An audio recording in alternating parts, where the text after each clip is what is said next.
বেশ ভালো আছে। এই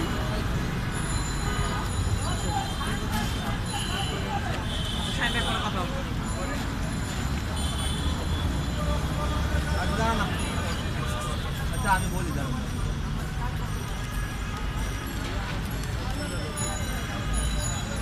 দর্শক, এই যে এখানে লেখা বাঁচাও পাখি, বাঁচাও পরিবেশ, বাঁচাও পাখি, বাঁচাও দেশ।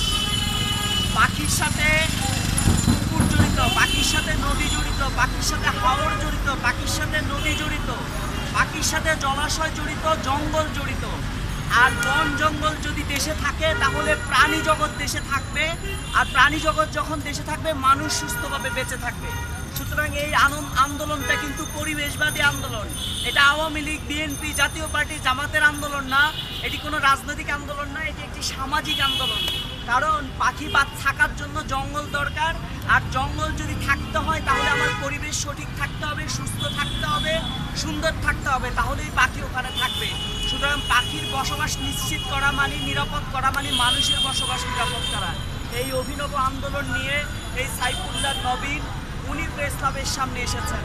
দেখেন এই যে পাখি, এখানে একটা পাখি দেখা যাচ্ছে, এই যে ওনার এখানে পাখির কালার, এই যে বিভিন্ন ধরনের পাখি, এটা ঘুঘু পাখি, তারপর এটা হলো বুলবুলি পাখি, এরকম আরো পাখি, এই যে আরেকটা পাখি, এটাও ঘুঘু পাখি, এরপর আরেকটা পাখি আছে, এটা বুলবুলি, এটা হচ্ছে দোয়েল। দর্শক এই যে দেখছেন, এটাও দোয়েল, জাতীয় পাখি।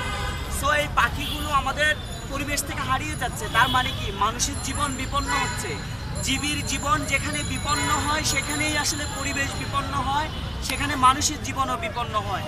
এই আন্দোলন নিয়ে কেন সাইফুল্লাহ নবীন আজকে প্রেস ক্লাবের সামনে এসেছেন সেটা আমরা জানার চেষ্টা করব। আমরা কয়েকটা প্রশ্ন করব ওনার কাছে দর্শক। আর সবচেয়ে বড় কথা, আপনারা যারা এই জিনিসটা দেখবেন, এটা কিন্তু গ্রামাঞ্চলে এখনো মানুষ পাখি মারে, এখনো হাওড়ে পাখি মারে। তারা জানে না যে পাখিটা কতটা জরুরি। পাখিটা আমাদের সমাজকে, আমাদের পরিবেশকে যে ব্যালেন্স করে সেটা মানুষ অনেকেই জানে না। বক পাললে ধরে খেয়ে ফেলে, ঘুঘু পেলে ধরে খেয়ে ফেলে, টিয়া পাখি পাললে বাচ্চাগুলো নিয়ে যায়। এইভাবে পাখিকে নিধন চলবে না। একটা চড়ুই পাখি থেকে শুরু করে ঈগল পাখি পর্যন্ত প্রত্যেকটা পরিবেশের ব্যালেন্স তৈরি করে। সেই ব্যালেন্স সম্পর্কে আমরা জানি না বলে পাখির বাচ্চা পেলে মেরে ফেলি, পাখির বাসা বাঁধলে তাকে খোঁচাখুচি করি। সুতরাং আজকে এই যে সাইফুল্লাহ নবীন কেন এই জায়গায় আসছেন, কি বলতে চান, আমরা তার বক্তব্যটা, এতক্ষণ আমার বক্তব্য শুনলেন। আমি অবশ্যই আন্দোলনের সাথে নাই, তবে পরিবেশ নিয়ে আমার মধ্যে অনেক মর্মবেদনা, এবং বাংলাদেশে যারা অন্তত একটু সচেতন তারাও পরিবেশ নিয়ে মর্মবেদনা আছে। আজকে প্রেস ক্লাবের সামনে এই যে উনি এসেছেন ভিন্ন ধর্মী একটি জিনিস নিয়ে, একটি উপস্থাপনা নিয়ে, এটি কিন্তু স্বাভাবিকভাবে অনেকেই অসচেতন এই পরিবেশ সম্পর্কে। আজকে বাসায়, আমাদের এই ঢাকা শহরে 2.5 কোটি লোক বসবাস করে, একটা চড়ুই পাখি বাসা বানানোর জন্য কোনো বাসা নেই। প্রত্যেকটা হাইরাইজ বিল্ডিংয়ে কোনো ধরনের চড়ুই পাখির বাসা রাখা হয় না, বাবুই পাখির বাসা নাই। কিন্তু এই ঢাকা শহরে কিন্তু পাখি ছিল, আজকে কোনো পাখি নাই। সুতরাং আমরা ওনার কাছ থেকেই শুনবো সাইফুল্লাহ নবীন তার এই আন্দোলনের উদ্দেশ্য কি, এটা কতদূর তিনি নিয়ে যাবেন সেটাই আমরা দেখবো। জি, আপনি বলেন। আমি শিশু সাহিত্যিক এবং চিত্রশিল্পী সাইফুল্লাহ নবীন। মূলত আমি সামাজিক আন্দোলন নিয়েই কাজ করি, তবে আমার কর্মসূচি একক, এবং এই একক প্রতিবাদে আমি সামিল হই। এখন আপনার শুকনা মৌসুম, রবি শস্যর বীজ ফেলে কৃষকরা ক্ষেতের মধ্যে কিন্তু এই পাখি, হাজার হাজার পাখি গিয়ে কিন্তু বসে তাদের আহার নিবারণ করে। এবং এই যে এই পাখিগুলো যখন খেতে বসে তখন দেখা যায় এক শ্রেণীর অসাধু, আমি এদেরকে আসলে কি বলবো, এদের দয়া মায়া কিছুই নেই। এবং ওনারা করি কি, আপনার এই যে চায়না জুয়ারি নামক একটা জাল রয়েছে, এই জালকে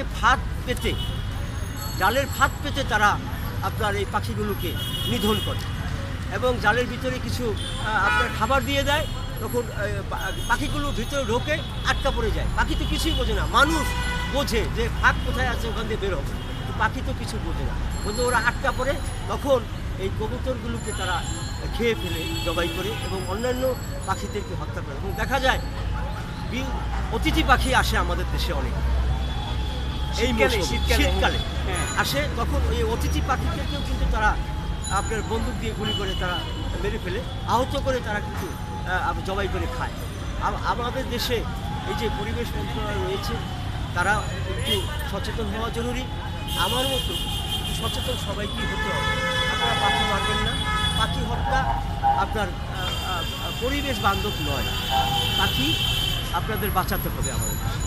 আপনার পাখির প্রতি ভালোবাসাটা কবে থেকে শুরু হয়েছে? আসলে পাখির প্রতি ভালোবাসা শুধুই নয়, এবং আমি এই যে সাম্প্রতিক সময়ের ঘটনা এবং এই পাখির প্রতি ভালোবাসা, ডেঙ্গু সচেতনতা, তারপর আপনার করোনার বিষয় নিয়ে, তারপর বাল্য বিবাহ, হ্যাঁ, এবং তারপর আপনার নদী ভাঙন, হ্যাঁ, সমাজের উচ্ছৃঙ্খল জীবনযাপন নিয়ে আমরা যারা- অন্যগুলো নিয়ে আজকে শুনতে চাই না, পাখিটা নিয়ে শুনতে চাই। হ্যাঁ, আমরা পাখি এই জন্যই তো আসলে সামাজিক আন্দোলন থেকে আমি দায়বদ্ধ। এই সমাজে আমি একজন দায়বদ্ধ। আমার পাখি আন্দোলন করতে হবে, পাখি বাঁচাতে হবে, নাইলে কাজ হবে না।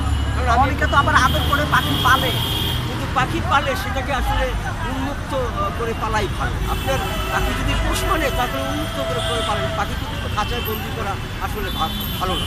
কোনো খাঁচায় বন্দি করে পাখি পালন করা ঠিক হবে না। কারণ